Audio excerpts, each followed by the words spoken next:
Le dernier chapitre de ce cours porte sur l'indépendance d'événements.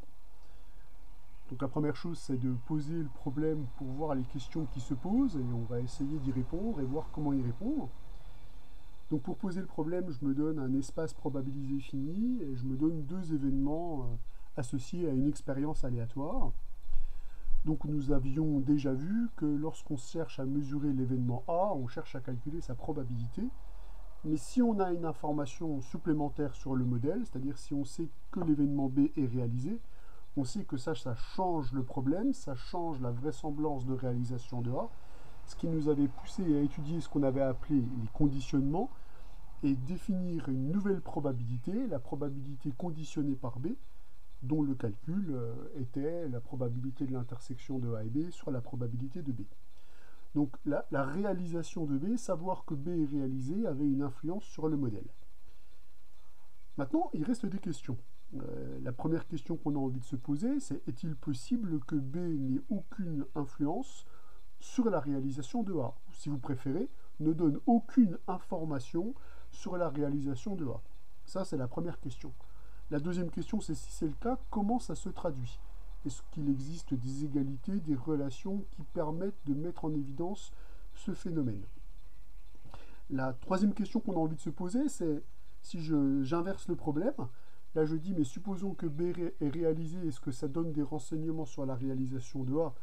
Et si ça ne donne pas de renseignements sur la réalisation de A, est-ce que le problème est symétrique? C'est-à-dire, est-ce que A donnerait des informations sur la réalisation de B?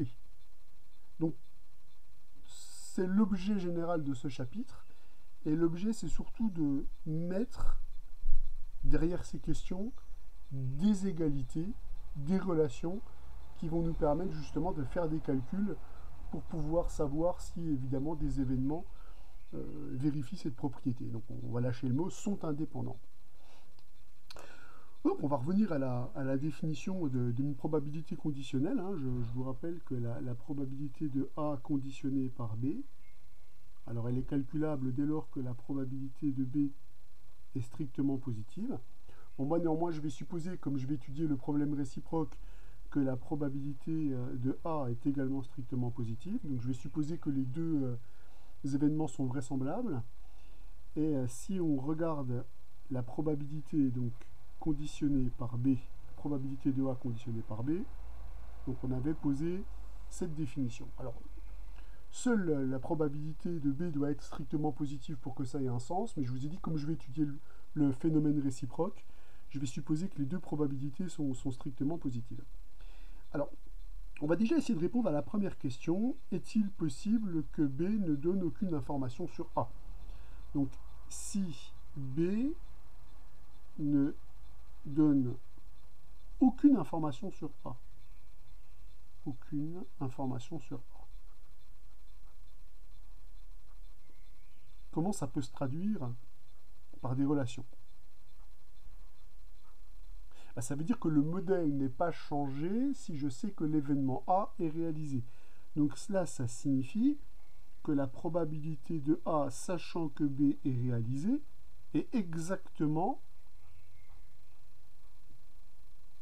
la probabilité de A, puisque B n'apporte strictement aucune information sur le modèle. Donc la manière quantitative de traduire la question qui est là, la voici. Alors on va aller un petit peu plus loin, bien sûr. On a une définition pour la probabilité conditionnée par B. Donc cette relation, on va la faire un petit peu évoluer. Donc cette relation, elle est équivalente à, donc je vais dire c'est-à-dire, au fait que la probabilité de l'intersection sur la probabilité de B est égale à la probabilité de A. Étant donné que la probabilité de B est un nombre strictement positif, donc il est en particulier différent de 0, on obtient une égalité équivalente en multipliant chaque membre par P de B pour obtenir cette relation. Donc la relation qui est la traduction, on va dire, simpliste de la question qu'on s'est posée, possède une formulation équivalente lorsque P de B est strictement positif, ce qui est nécessaire à définir une probabilité conditionnelle.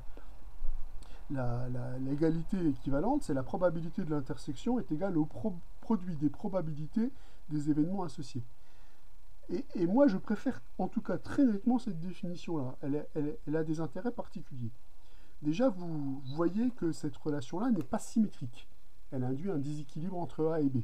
Alors que cette égalité-là, elle est complètement symétrique par rapport à A et à B. Donc cette relation est symétrique. Si vous échangez les rôles de A et de B, vous obtenez exactement la même relation. Ce qui permet de répondre à la troisième question et à la deuxième question.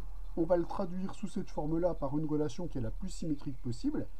Et on voit que si B ne donne aucune information sur la réalisation de A, comme le problème est symétrique, vous voyez que cette relation-là, elle va directement impliquer que la probabilité de B, sachant que A est réalisé, c'est pour ça que j'ai supposé cette propriété-là, va être égale à la probabilité de B.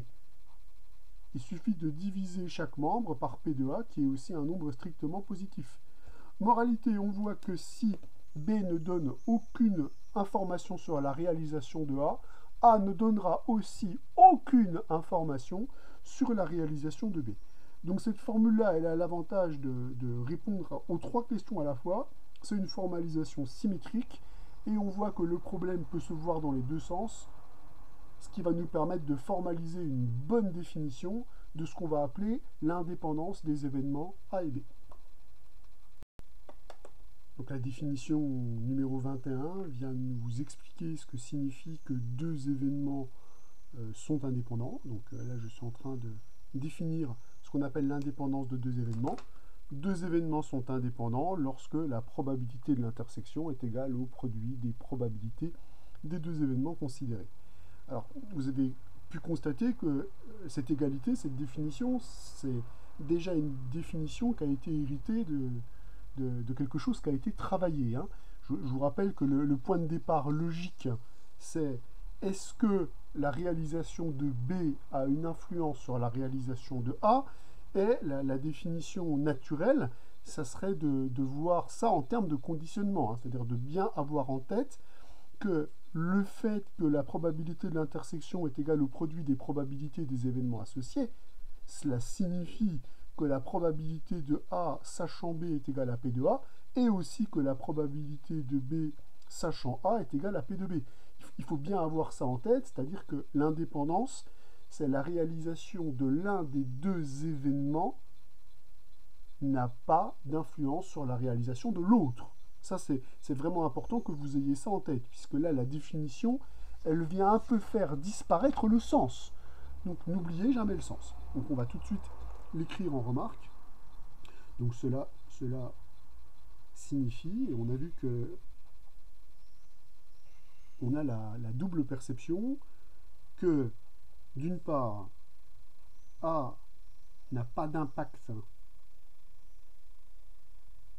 sur la réalisation de B,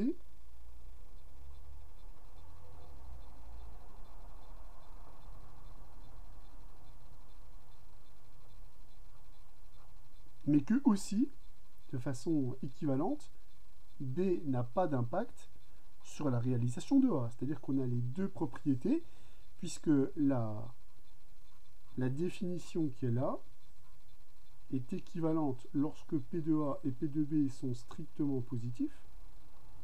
Cette relation-là est équivalente à la probabilité de A, sachant que B est réalisé, est égale à la probabilité de A. Donc évidemment ça n'a de sens que si P de B est strictement positif, bon, sachant que si P de B est nul, les deux termes sont nuls, et dans ce cas-là, il n'y a pas grand-chose à dire. Et c'est aussi équivalent à dire que la probabilité de réalisation de B, sachant que A est réalisé, est égale à la probabilité de B, équivalence lorsque P de A est strictement positif.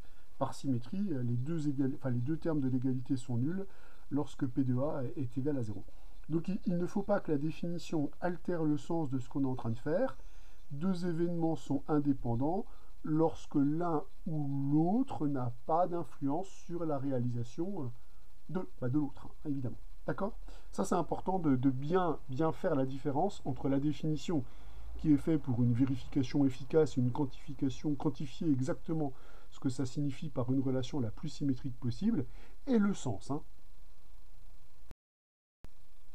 Pour mieux cerner la notion d'événement indépendant, il va falloir traiter pas mal d'exemples. Et il va s'en suivre un certain nombre de remarques qui vont être déterminantes pour bien appréhender cette notion.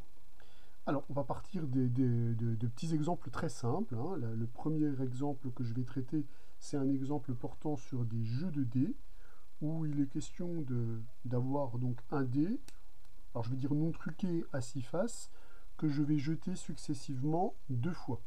Alors le mot successif, on sait que c'est un mot qui est important à repérer lorsqu'on veut bien comprendre la manière de mesurer les événements. Donc ça veut dire qu'il y a le résultat d'un premier lancer et le résultat d'un deuxième lancer. Ça me donne une idée de l'univers qu'on va considérer. L'univers de notre expérience aléatoire, ça sera donc un 6 au carré.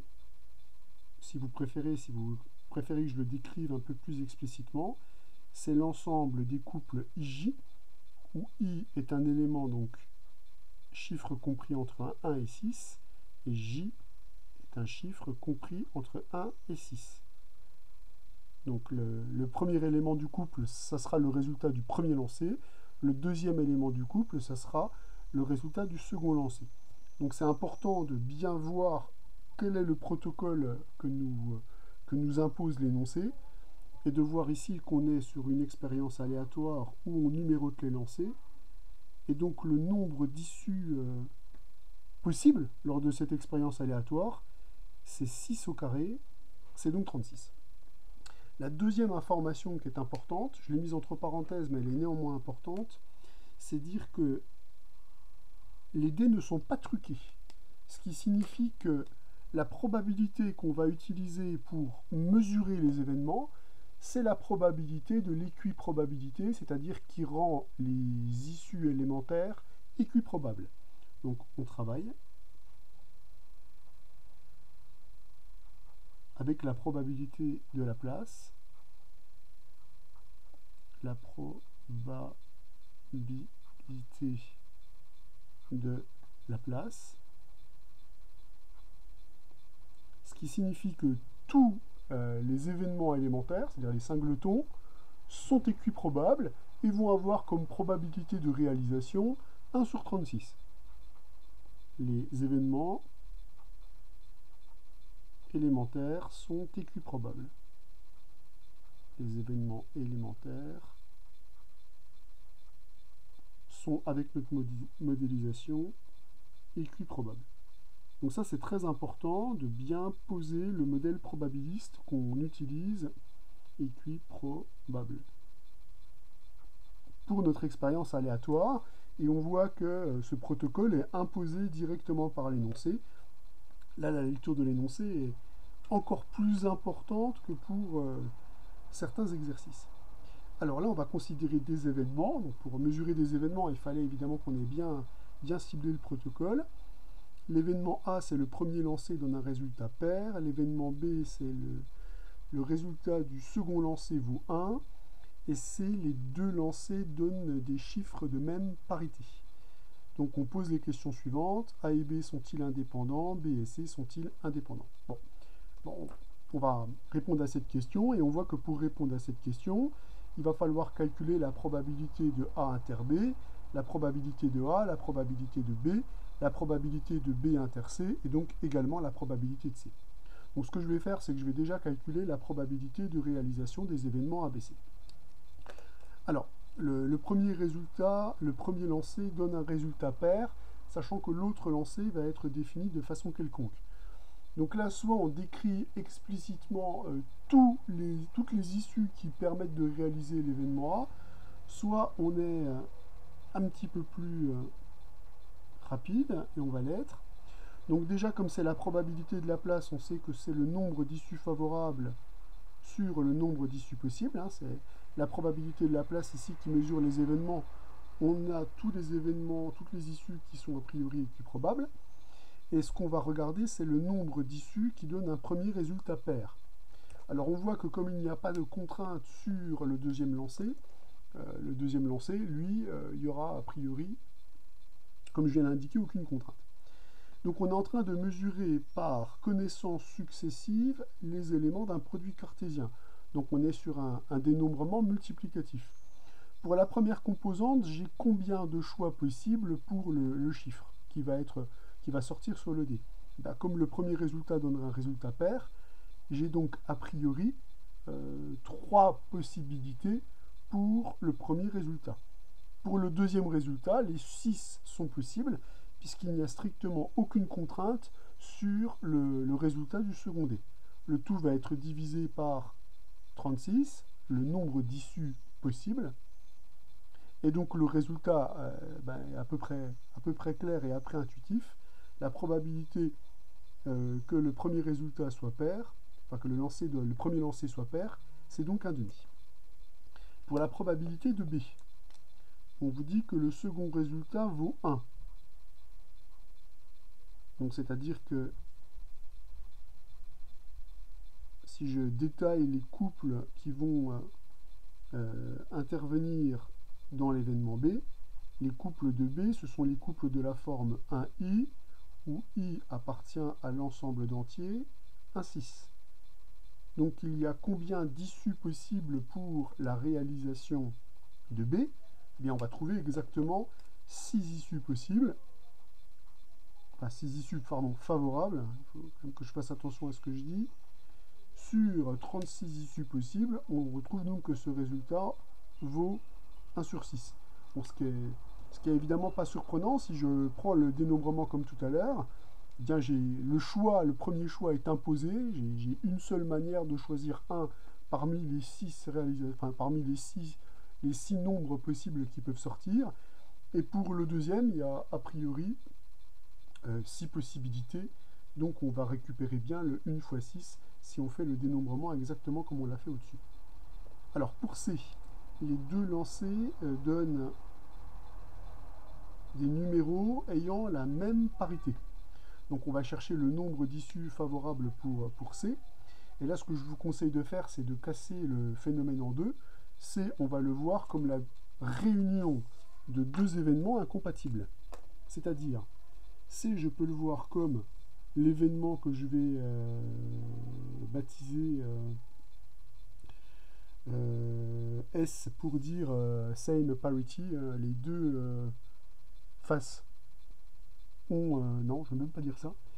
Je vais dire soit les deux sont pairs, soit les deux sont impairs. Donc on va dire plutôt l'événement E pour les deux sont pairs, et l'événement D pour les deux sont impairs, puisque j'impose la même parité. Donc on va écrire l'événement C comme de même parité, pair, de même parité, impair. Donc évidemment les deux événements ici sont incompatibles, hein. On est bien d'accord. Donc si je détaille un petit peu mes événements, donc j'ai dit là les deux lancers sont pairs, les deux lancers sont pairs,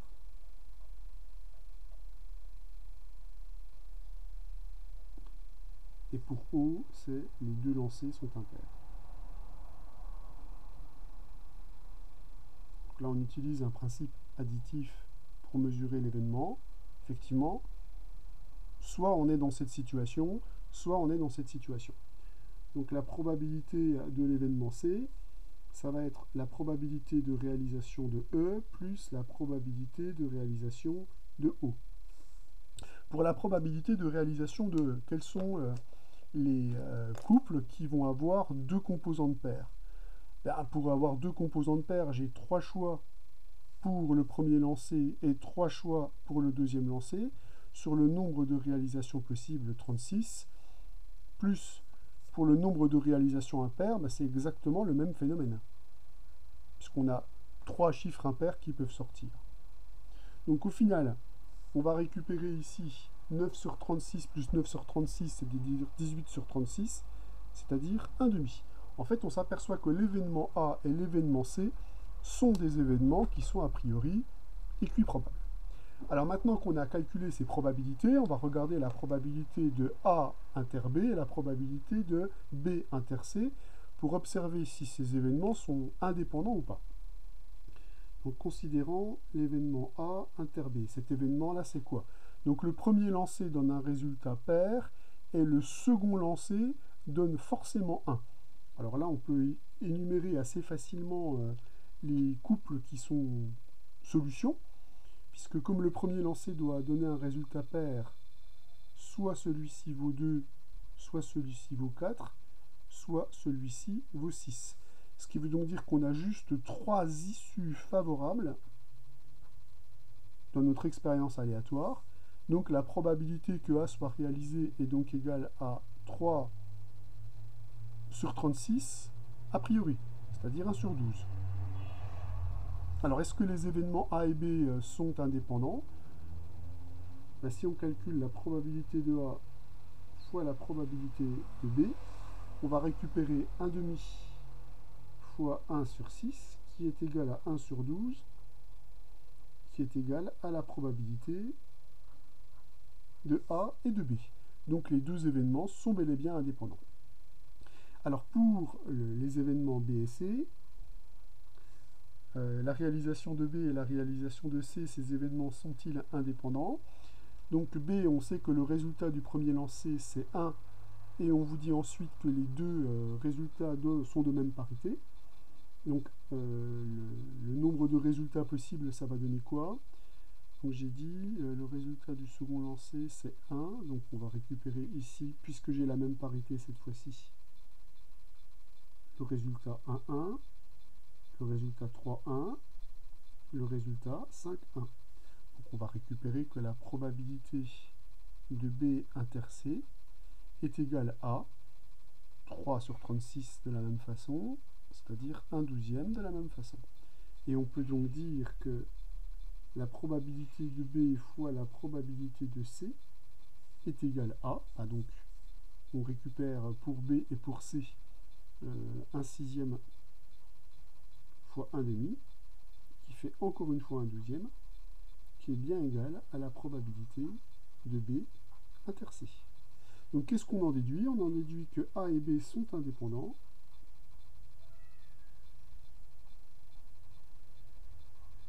d'une part, et d'autre part que B et C sont indépendants. Alors, est-ce que ça paraissait intuitivement évident? Bah, pas tant que ça, hein. Pas tant que ça, puisque si on regarde la manière des événements A, B et C, l'événement B donne une contrainte sur le second lancé, alors que l'événement C fait intervenir les deux lancés. Idem pour l'événement A qui fait intervenir, bon, a priori, juste le premier lancé et le...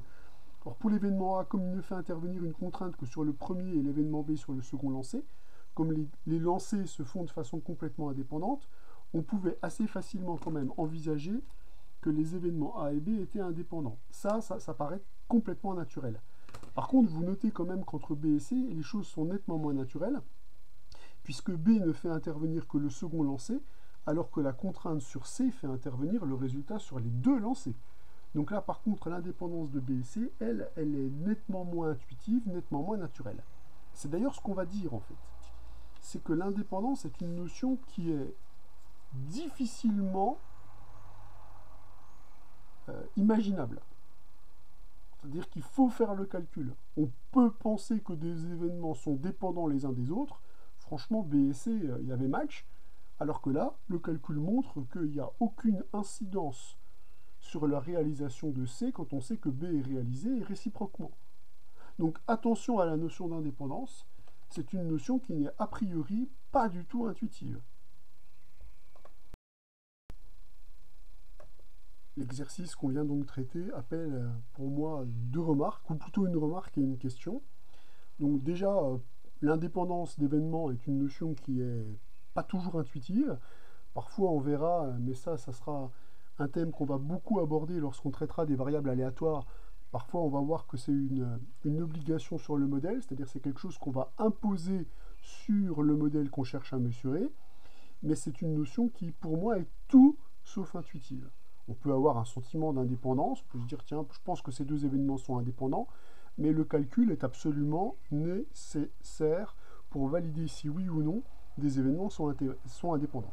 Là, franchement, si j'avais dû miser sur le fait que B et C est indépendant, franchement, sans avoir fait le calcul, je ne peux pas dire. Alors, la deuxième question qui est posée, c'est est-ce que c'est une notion ensembliste?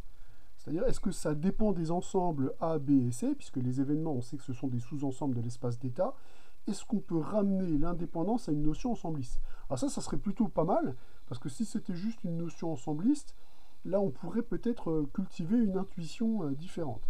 Alors, en plus, quand vous regardez comment j'ai construit mon exemple, vous avez dit, moi, son exemple, il a construit, c'est pas compliqué, quoi. Il a pris une probabilité, enfin une mesure, un événement dont la probabilité était égale à 1,5, 1/6, puis après, paf, il a pris un autre événement dont la probabilité c'est 1,5, pour être sûr que le produit des probabilités correspond bien à l'intersection. Donc, je me suis à chaque fois arrangé pour que dans l'intersection, on ait 3 issues favorables avec des probabilités adaptées. Donc, on a l'impression que justement, l'exemple que je viens de créer, je l'ai créé avec des considérations ensemblistes. Ce qui n'est pas complètement faux, je l'ai créé avec des considérations ensemblistes. Mais la question que ça soulève, c'est, vu que j'ai créé mon ensemble comme ça, est-ce que l'indépendance est une notion ensembliste?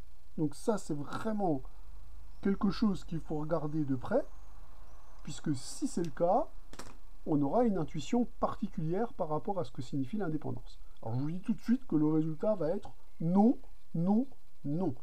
L'indépendance des événements, elle dépend du modèle probabiliste. Elle ne dépend absolument pas des ensembles qu'on va manipuler. On peut avoir les mêmes événements, les mêmes ensembles, mais si le modèle probabiliste est différent, alors ça ne marche pas.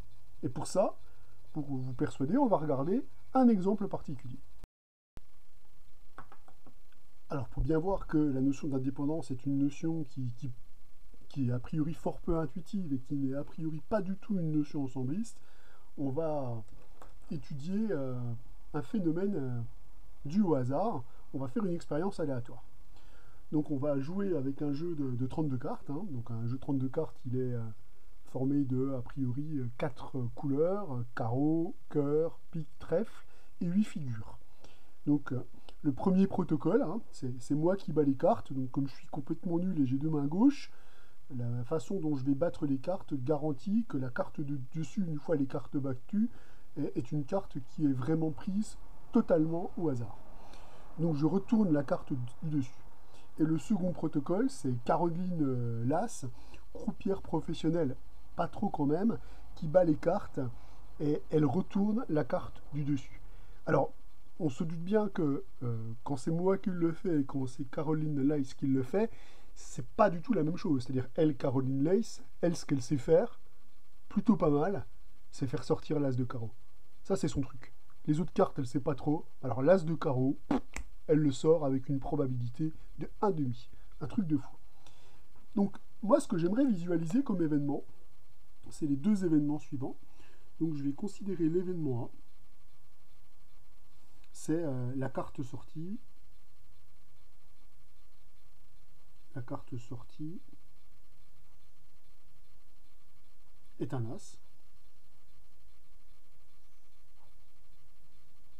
Ça, c'est le premier événement. Et le deuxième événement, ça va être la carte sortie est un carreau. Donc voilà mes deux événements. Alors ces deux événements, ils sont associés à des ensembles. Hein. On va tout de suite considérer les ensembles suivants. Alors pour le premier, je vais avoir l'as de cœur. Pour le deuxième, je vais avoir l'as de carreau.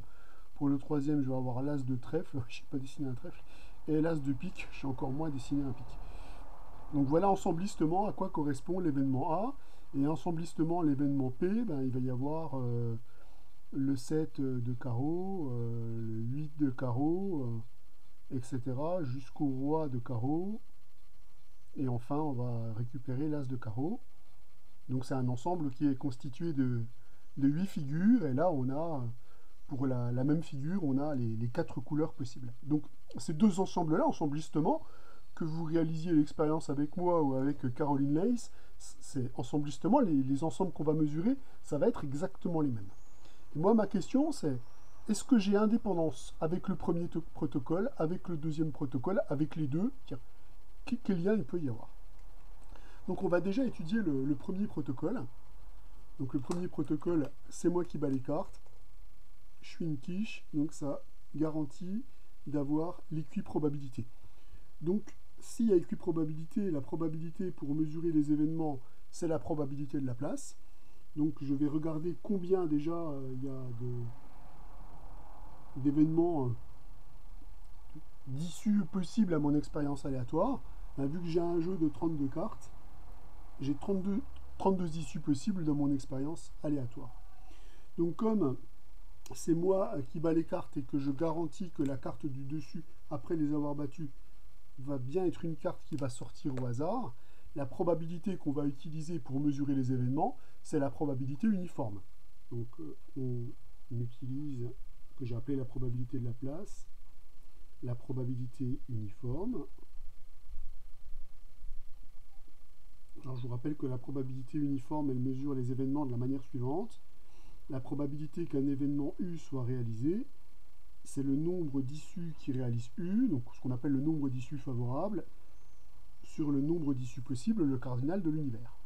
Donc moralité avec cette probabilité, la probabilité uniforme, que va donner la probabilité de A, comme j'ai 4 issues favorables pour A sur les 32 issues possibles, eh bien ma probabilité va être de l'ordre de 1 sur 8.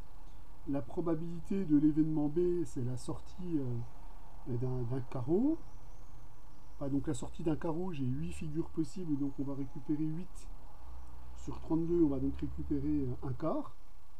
Et la probabilité de A inter B, c'est la probabilité de sortir l'as de carreau. Et la probabilité de sortir l'as de carreau, c'est 1 sur 32, puisque j'ai une seule réalisation favorable de mon événement. Et là, je constate que donc que si on met comme outil de mesure la probabilité uniforme, c'est-à-dire si on bat les cartes vraiment uniformément, ce qui garantit que toutes les cartes ont la même chance de sortie quand je retourne la carte du dessus, on obtient bien l'indépendance des événements A et B. Donc avec ce protocole-là, A et B sont indépendants.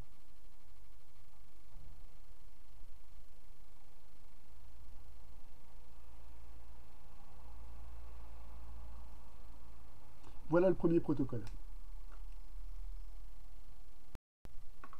Alors pour le second protocole, on a dit que c'était Caroline Leys, la croupière professionnelle qui battait les cartes. Et elle, son truc, je vous l'ai dit, c'est de faire sortir l'as de carreau. Donc là, la probabilité qu'on va mettre est plus du tout une probabilité uniforme, puisque la probabilité de sortir l'as de carreau pour notre croupière professionnelle, c'est 1,5. Par contre, les autres cartes, elles s'en foutent alors royalement. Donc pour les autres cartes, elles sortent uniformément. Par contre, il y a équiprobabilité pour les autres issues.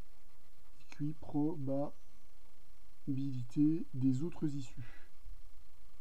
Ok. Il faut quand même que je calcule cette probabilité des autres issues. Donc pour connaître la probabilité associée à Caroline Leys, la croupière, il faut que je calcule quelle est la probabilité de sortie d'une autre carte que l'as de carreau. Donc je sais que la somme des probabilités des événements élémentaires, la somme de toutes ces probabilités-là doit faire 1. Donc comme les 31 cartes qui ne sont pas cette carte-là, elles ont la même probabilité de sortie, je dois assurer que 31 fois P plus la probabilité de l'as de carreau est égale à 1. Donc pour calculer la probabilité des autres cartes, on va donc récupérer que P, c'est ici 1 moins 1,5, ça fait 1,5, divisé par 31, ça fait 1 sur 2 fois 1,5, 62.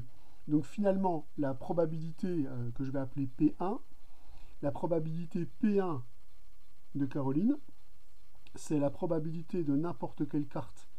Donc une carte, je vais l'appeler C. La probabilité de n'importe quelle carte, ça va être 1 sur 62. Voilà, 1 sur 62.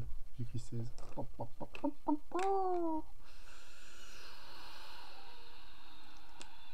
La probabilité de sortir n'importe quelle carte, donc je viens de dire, c'est 1 sur 62. Donc ça, c'est si la carte C est différente de l'as de carreau. Et la probabilité de l'as de carreau, c'est 1,5.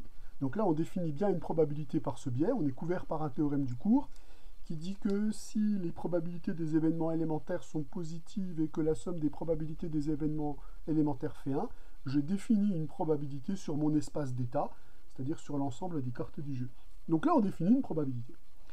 Est-ce que pour cette probabilité-là, les événements A et B sont aussi indépendants comme on l'a obtenu quand on travaille avec le modèle de l'équiprobabilité? On va regarder. Donc, déjà, on va calculer la probabilité de A, puisque la probabilité de l'intersection, on la connaît, hein, c'est la probabilité de sortir notre as de carreau. Hein. Ça, c'est 1,5. Donc, la probabilité de A, ça va être quoi? La carte sortie est un as. La carte sortie est un as, comme la probabilité d'un événement, c'est la somme des probabilités des événements élémentaires qui réalisent cet événement. On va récupérer donc 1,5 plus 1 sur 62 plus 1 sur 62 plus 1 sur 62. Donc là, j'utilise la manière dont on calcule la probabilité d'un événement en additionnant les probabilités des issues élémentaires qui réalisent cet événement. Donc on récupère comme probabilité 1,5 plus, j'ai quand même réussi à mettre 63 là, quand même dingue, 3 sur 62. Donc en réduisant le même dénominateur ici, on peut prendre 62 comme dénominateur commun. Ici, donc ça va nous faire 31 plus 3, 34. On obtient donc 34 sur 62, c'est-à-dire 17 sur 31. Voilà la probabilité de sortir un as. Quelle est la probabilité de sortir un carreau? La probabilité de sortir un carreau, comme c'est aussi la somme des probabilités des événements élémentaires, ça va déjà être la probabilité de sortir un as qui vaut 1,5, plus, alors il reste 7 cartes possibles, et elles ont la même probabilité d'apparition, ces cartes, c'est 1 sur 62, donc ça va faire 1,5 plus 7 sur 62. Donc là, en réduisant le même dénominateur, on va récupérer 31 plus 7 sur 62, c'est-à-dire 38 sur 62, c'est-à-dire 19 sur 31. Donc la question c'est, est-ce que la probabilité de l'intersection qui vaut 1,5 est égale au produit des probabilités des événements associés? Alors a priori, 17 fois 19 sur 31, ça ne peut pas faire 1,5, hein, ça c'est sûr. Hein. C'est bien différent de 1,5, puisqu'a priori déjà le dénominateur il n'est pas pair, donc ça va poser un problème. Hein. Si on fait le produit en croix, on obtient un nombre pair qui serait égal à un nombre impair, ce qui est évidemment pas possible. Ce qui veut donc dire que dans cette situation, les événements A et B sont indépendants, mais dans cette situation-là, A et B sont non indépendants.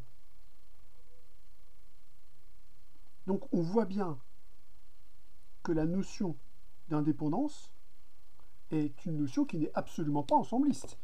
Puisque que je prenne le protocole qui est là ou que je prenne le protocole qui est là, les ensembles A et B, les ensembles des événements les ensembles des issues qui réalisent ces événements, c'est les mêmes. Donc l'ensemble A et l'ensemble B, ils n'ont absolument pas changé quand je change le protocole. C'est les mêmes ensembles. Par contre, le fait d'avoir modifié la manière de calculer les probabilités, donc le protocole probabiliste qui est derrière, alors là, on a complètement changé la nature des événements. D'un côté, ils étaient indépendants, de l'autre, ils ne sont plus indépendants. Donc on voit que l'indépendance ne dépend pas d'une notion ensembliste. Vous voyez, par exemple, être disjoint, c'est ensembliste. C'est l'intersection entre les deux événements, c'est l'ensemble vide. Ça, c'est une notion ensembliste. Alors que l'indépendance n'est pas du tout une notion ensembliste. Donc faites attention, ça c'est une erreur assez commune de penser, bah oui, l'indépendance, ça provient simplement des éléments qui sont dans les ensembles. Pas du tout. Pas du tout, pas du tout, pas du tout. Ça dépend essentiellement de la façon dont on mesure les événements, donc de la probabilité qu'on a définie pour mesurer les événements. On peut donc formuler la remarque suivante, hein, l'indépendance n'est pas du tout une notion ensembliste, elle dépend uniquement du modèle probabiliste, donc de la probabilité, de la construction de la probabilité utilisée pour mesurer les événements associés à notre expérience aléatoire. Hein. Donc on a vu dans l'exemple que j'ai donné qu'il y avait plusieurs façons de mesurer les événements de cette expérience aléatoire. On a vu la définition d'une probabilité. Pour un événement, enfin pour un espace d'état donné, il y a plein de façons de définir une probabilité sur cet espace d'état. Donc on voit que selon le protocole, on peut avoir des probabilités qui sont complètement différentes. Donc là, premier protocole, probabilité uniforme. Deuxième protocole, hein, c'est des P1 un petit peu partout. Deuxième façon de mesurer notre probabilité. Alors là, dans ce cas-là, on est dans un modèle a priori où les événements sont plus du tout indépendants. Donc faites bien attention à ce point-là. Hein. Ça n'est pas du tout la mesure d'un phénomène ensembliste. Alors on en arrive à la proposition numéro 22 où on va considérer donc un espace probabilisé fini, donc un espace d'état muni d'une probabilité, donc avec un système, un modèle probabiliste fixé. On se donne deux événements indépendants et on va voir que l'indépendance de A et B va entraîner l'indépendance entre d'autres événements. Donc par exemple, A bar et B sont indépendants, A et B bar sont indépendants, A bar et B bar sont aussi indépendants. Alors on va démontrer ça. On va voir, c'est pas très compliqué. Hein. Donc je vais par exemple montrer que A et B bar sont indépendants. Alors pour ça, je vais utiliser la formule des probabilités totales. Et pour ça, je vais me donner un système complet d'événements. Je vais considérer le système complet BB bar. Donc c'est bien un système complet puisque les événements sont 2 à 2 incompatibles et la réunion c'est oméga. C'est bien un système complet d'événements.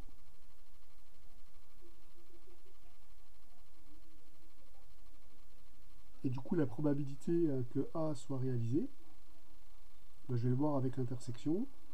Je vais dire que c'est la probabilité de A inter B plus la probabilité de A inter B bar. Alors, là maintenant, je vais pouvoir utiliser l'indépendance de A et de B, qui me donne que P de A va donc être égal à P de A fois P de B plus la probabilité de l'intersection de A avec B bar. Et si j'isole la probabilité que je cherche à mesurer, donc A inter B bar, si j'isole ce terme-là, je vais récupérer donc P de A moins la probabilité de A fois la probabilité de B, c'est-à-dire la probabilité de A, facteur de 1 moins la probabilité de B. Et grâce aux règles de calcul sur les probabilités, on sait que 1 moins probabilité de B, c'est la probabilité de l'événement contraire.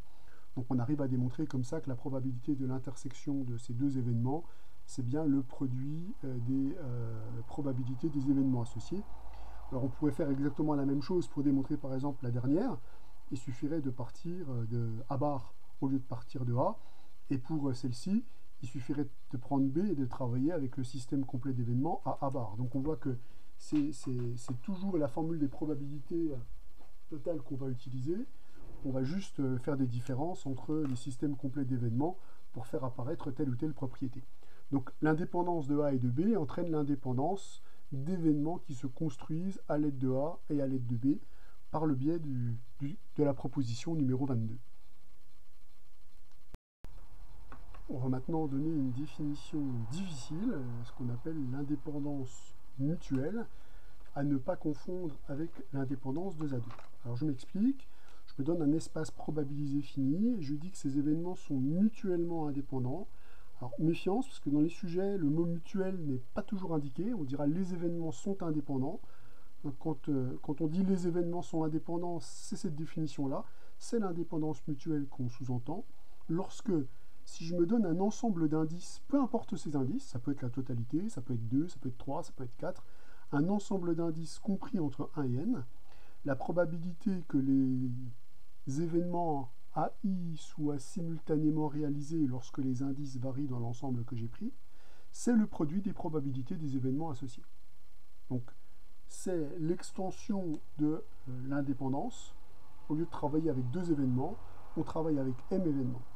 Donc, il y a énormément de contraintes pour l'indépendance mutuelle, puisque ça doit fonctionner pour tout sous-ensemble de l'ensemble des indices entre 1 et M.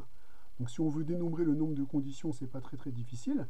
Le nombre de conditions, c'est le nombre de parties qu'il y a dans l'ensemble 1n.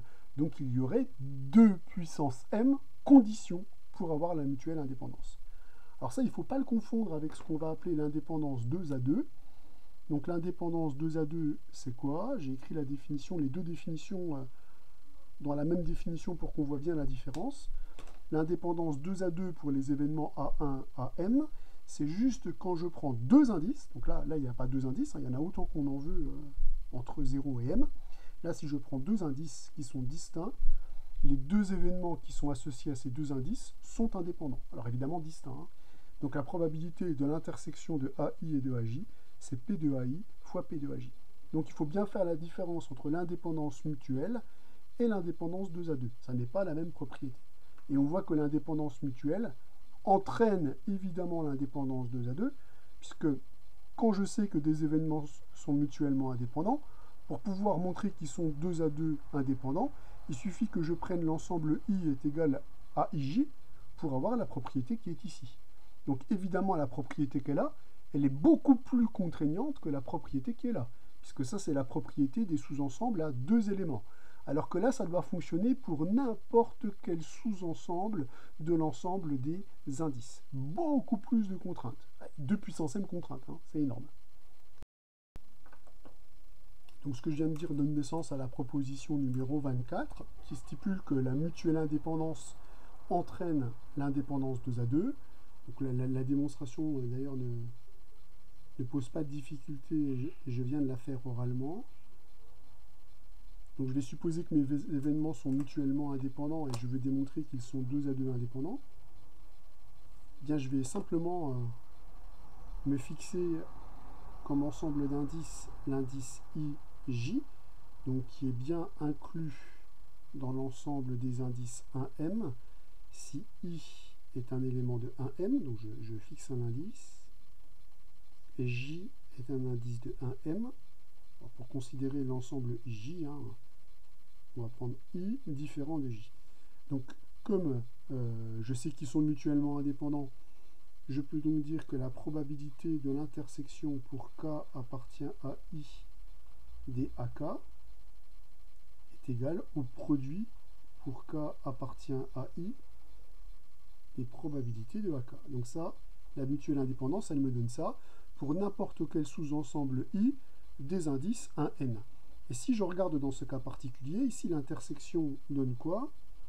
Eh bien, comme K ne peut prendre que deux valeurs I et J, l'ensemble que je récupère ici, c'est juste l'ensemble AI inter AJ. Et là, le produit porte sur l'indice I et sur l'indice J. Donc, je vais récupérer P de AI fois P de AJ. Donc, on voit bien que l'indépendance mutuelle entraîne que les événements sont 2 à 2 indépendants, simplement par un choix particulier des sous-ensembles de l'ensemble d'indices. Il suffit de prendre ces choix particuliers. Alors on pourrait légitimement se demander si la réciproque est vraie, c'est-à-dire est-ce que la connaissance de la relation sur les couples est suffisante pour avoir la relation sur tous les sous-ensembles possibles d'indices? Eh bien la réciproque est fausse, comme l'atteste l'exemple qu'on va travailler tout de suite. Donc c'est un exemple qu'on a déjà travaillé, on va juste modifier un petit peu les événements. Donc l'exemple est le suivant. Donc on lance 2 dés, on lance plutôt, ou 2 dés ou un seul dé, peu importe, comme ils sont équilibrés, ça n'a aucune importance. Donc 2 dés successivement. Donc on lance 2 dés, je vais les supposer à 6 faces. Quand on dit rien en général, c'est qu'on considère des dés de l'ancien temps. Donc des dés à 6 faces. Des dés qui sont équilibrés, hein, non truqués. Et je lance ces dés successivement. Alors là, les mots ont une importance successivement. Bon, alors ça sera successivement, ce qui ne veut rien dire. C'est pas grave, j'ai plus de blanc. Alors, on lance 2 dés à 6 faces non truqués successivement, et là, tous les mots ont une importance. Non truqués, ça veut donc dire que toutes les issues que je peux récupérer par cette expérience aléatoire ont la même probabilité d'apparition. Successivement, ça va donner une incidence sur l'espace d'état. Quelle structure ensembliste on va utiliser pour mesurer l'espace d'état? La structure ensembliste pour l'espace d'état, c'est que comme on lance les dés successivement, il va y avoir le résultat du premier lancé, le résultat du deuxième lancé. Donc a priori, la notion d'ordre a une importance. On va donc choisir des couples pour récupérer les résultats de mon expérience aléatoire. Donc ça, c'est quelque chose qu'on avait déjà vu.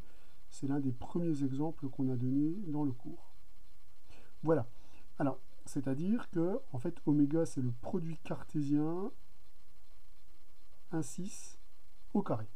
Donc on peut déjà dire que le nombre d'issues possibles de mon expérience aléatoire, c'est le cardinal de oméga. On a donc 36 issues possibles. Alors ensuite, le fait que les dés ne soient pas truqués, ça va avoir une influence, non pas sur l'espace d'état, et ça va avoir une influence de toute façon, pas sur l'espace d'état, mais sur la façon de mesurer l'espace d'état. C'est-à-dire le fait que ces dés ne soient pas truqués, ça va influer le choix de la probabilité qu'on doit utiliser. Donc on utilise la probabilité uniforme, la probabilité de la place si vous voulez. Là, on utilise la probabilité uniforme pour mesurer les événements.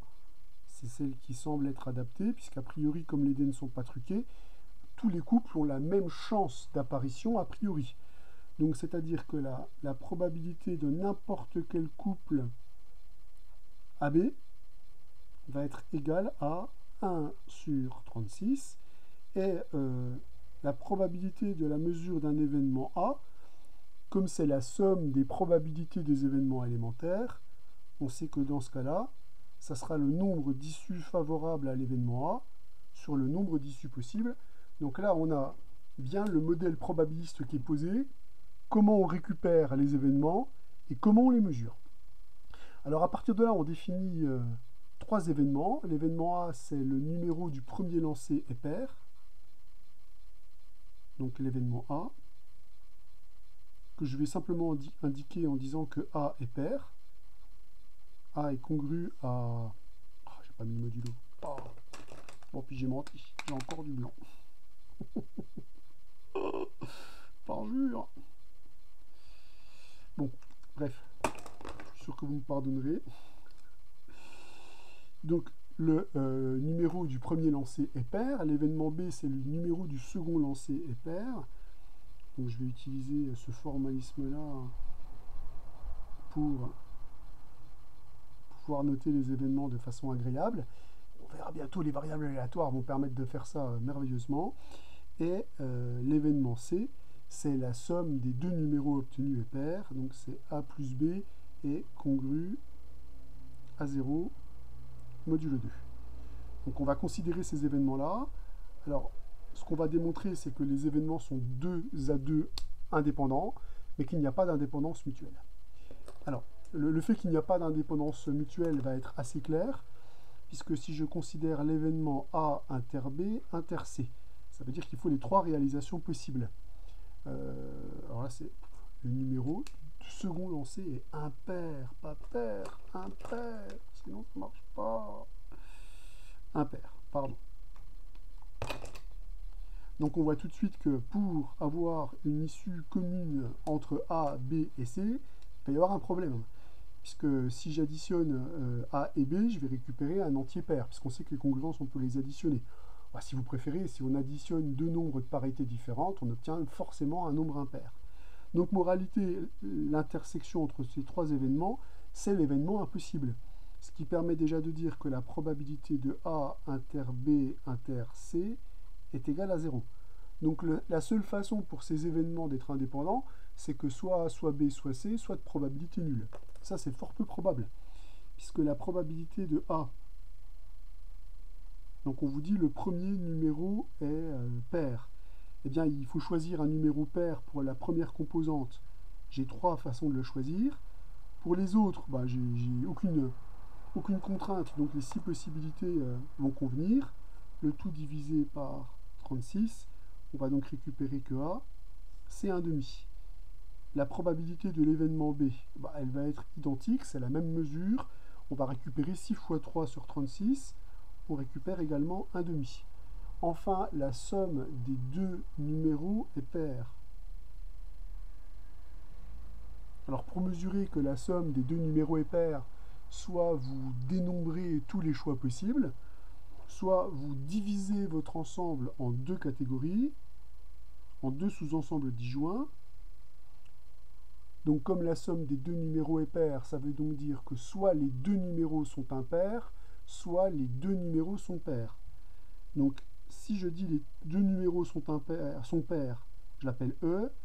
Les deux numéros sont pairs, je l'appelle E. Les deux numéros sont impairs, je l'appelle O. Comme les deux événements évidemment ici sont disjoints, et que je viens d'écrire C comme l'union de deux ensembles disjoints, la probabilité de C, c'est la probabilité de E plus la probabilité de O. La probabilité que les deux numéros sortis soient pairs, c'est 3 fois 3 sur 36, plus de la même façon 3 fois 3 sur 36. Donc ça va nous donner a priori 18 sur 36, 1 demi. Donc en fait, les trois événements ABC sont équiprobables, ils possèdent la même probabilité d'apparition. Si on regarde maintenant la probabilité de l'intersection A et B. Alors A et B, ça veut dire le premier numéro sorti est pair et le deuxième est impair. C'est-à-dire j'ai trois choix pour le premier élément de ce couple, trois choix pour le deuxième élément, le tout divisé par 36. Donc on va récupérer 9 sur 36, on va récupérer un quart. Donc pour l'instant, on constate que P de A fois P de B, c'est la probabilité de l'intersection. On peut déjà dire que A et B sont indépendants. Si on regarde maintenant la probabilité de A inter C, donc ici A est pair, la somme est paire, ça veut donc dire que B est pair, mais la probabilité que B soit pair et la probabilité que B soit impair, ces deux événements-là sont évidemment contraires. Comme il y en a un qui a une probabilité de 1,5, l'autre aura aussi comme probabilité de 1,5. Donc, moralité, on peut dire que la probabilité de A inter C, c'est-à-dire la probabilité que B soit pair, c'est la même que la probabilité... Qu'est-ce que je raconte? C'est la même que la probabilité, là, je vais y arriver. La probabilité que B soit impair, c'est la même que la probabilité que B soit pair, donc c'est toujours une probabilité 1,5. Et pour C, comme on veut que la somme des deux résultats soit paire, c'est bien ça, il est donc nécessaire que la probabilité de A soit paire et que la probabilité de B soit paire. Donc la probabilité de A et C, ça veut donc dire que les deux nombres ont la même parité. Dire que les deux nombres ont la même parité, c'est le même dénombrement qu'au-dessus. C'est donc toujours un quart. Si on regarde la dernière, la probabilité de B inter C, donc cette fois-ci, c'est la somme des deux est paire et B est impair, donc A sera impair. Donc il faut qu'on mesure que A soit impair et que B soit impair, ben, c'est la même chose. 3 choix pour un impair, 3 choix pour un impair sur 36 choix possibles, ça donne toujours un quart. Donc qu'est-ce qu'on constate? On constate que P de A fois P de C, ça fait un quart, donc les deux événements A et C sont indépendants. P de B fois P de C, ça fait un quart, et l'intersection est aussi de probabilité un quart, donc les événements sont indépendants. Donc là, on vient de visualiser que les événements sont 2 à 2 indépendants. Par contre, si vous calculez P de A, P de B, P de C, c'est différent a priori de 0, puisque cette probabilité, c'est 1 sur 4 fois 4 fois 4, c'est 1 sur 64. Donc on voit bien que les événements ne sont pas mutuellement indépendants, puisque la probabilité de leur intersection n'est pas égale au produit des événements, des probabilités des événements associés. Donc il y a indépendance 2 à 2, mais il n'y a pas mutuelle indépendance. Étudions maintenant un exemple, un exercice qui a une source arithmétique. Comme ça arrivera assez souvent quand on fera des probabilités. Vous verrez qu'il y a beaucoup d'exercices qui mêlent arithmétique et probabilité. L'arithmétique est une matière qui a fait progresser la connaissance de la répartition des nombres et l'arithmétique en général. Donc on va se poser le problème suivant. On va se donner des nombres premiers, P1, PM, des nombres premiers 2 à 2 distincts.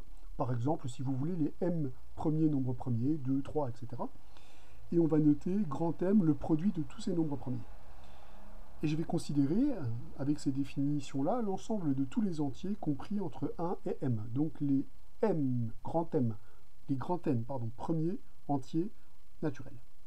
Alors on va réaliser une expérience aléatoire qui consiste à prendre un entier au hasard et on va étudier les événements suivants. L'entier choisi au hasard entre 1 et M est un multiple de PI. Alors, Là maintenant, il va falloir répondre aux questions posées, c'est-à-dire calculer la probabilité de MI, puis montrer que ces événements sont mutuellement indépendants. Donc comme on sait que l'indépendance, c'est une propriété qui dépend du modèle probabiliste choisi, il faut faire très attention aux mots et savoir comment on va mesurer les événements de notre expérience aléatoire. Et là, le mot important, c'est on munit donc un M, qui est le résultat de notre tirage, puisqu'on tire un nombre entre 1 et M, on munit cet ensemble de la probabilité uniforme. Donc ça veut dire que notre espace d'état, ici, c'est l'ensemble de tous les entiers entre 1 et grand M, puisque l'expérience aléatoire consiste à prendre l'un de ces entiers au hasard. Et quelle probabilité on va choisir pour mesurer les événements? Eh bien, comme on a dit que c'était la probabilité uniforme, ça veut dire quoi? Ça veut dire que la probabilité d'un événement élémentaire est égale à 1 sur le nombre d'issues possibles, c'est-à-dire c'est 1 sur n. Donc ceci est évidemment valable pour tout cas compris entre 1 et grand n. Donc voilà la façon dont on va mesurer les événements.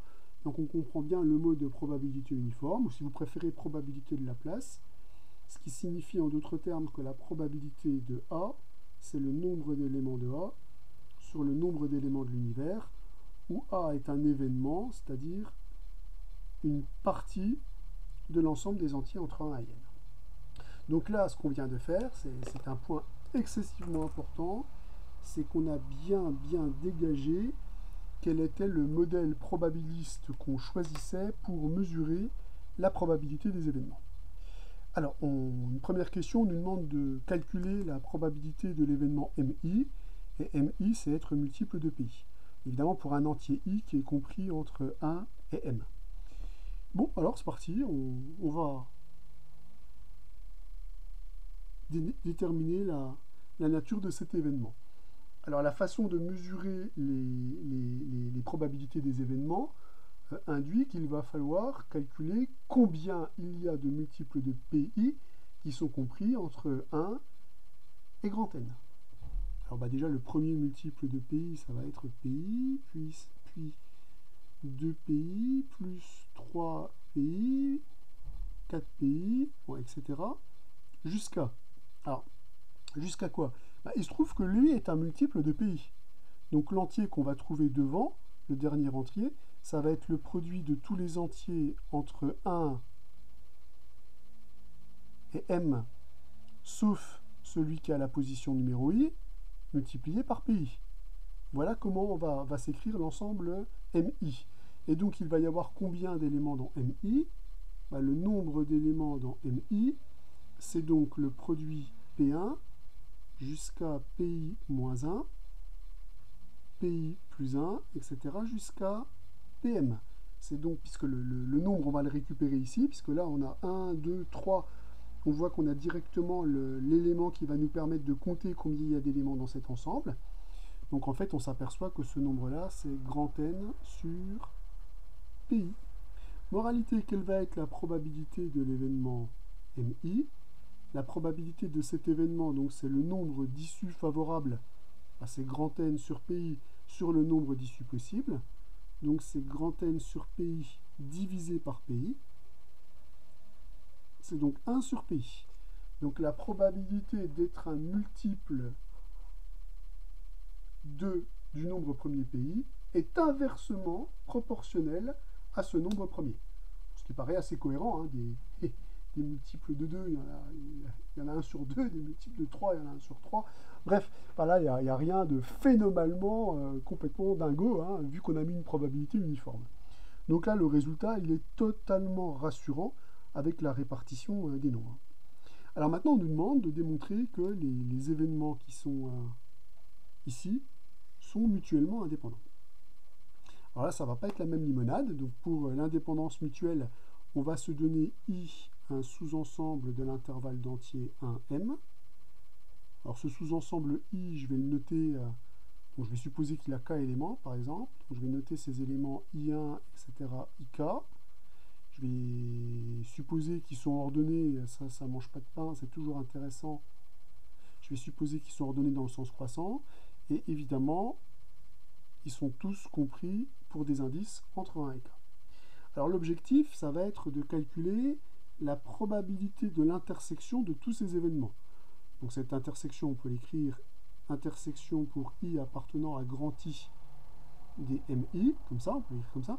On peut aussi l'écrire en extension, puisqu'on a décrit les indices que l'on trouvait dans l'ensemble grand I. On peut dire c'est MI1, inter, etc., inter, MIK. On peut tout à fait écrire également cet ensemble-là. Donc pour pouvoir calculer ça, il va falloir dénombrer combien j'ai d'éléments dans ces ensembles.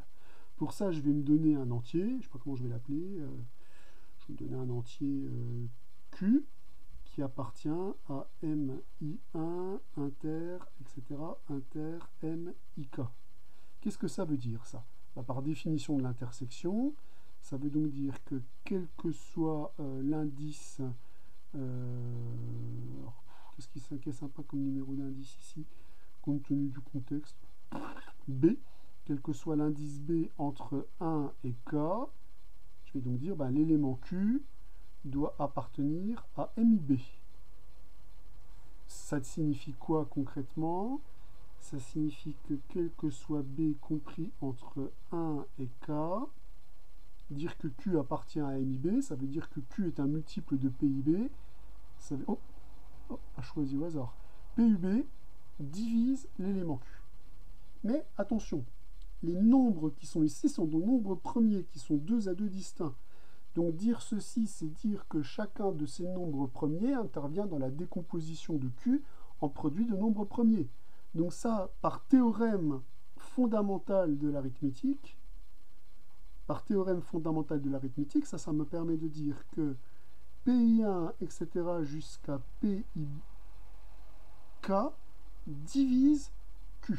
Ce qui veut donc dire de façon équivalente que Q appartient à l'ensemble des multiples de PI1, etc. jusqu'à PIQ. Donc je vais calculer la probabilité de cet ensemble, puisque ce qu'on vient de démontrer, c'est que cet événement-là, c'est le même que cet événement-là ayant résonné par équivalence.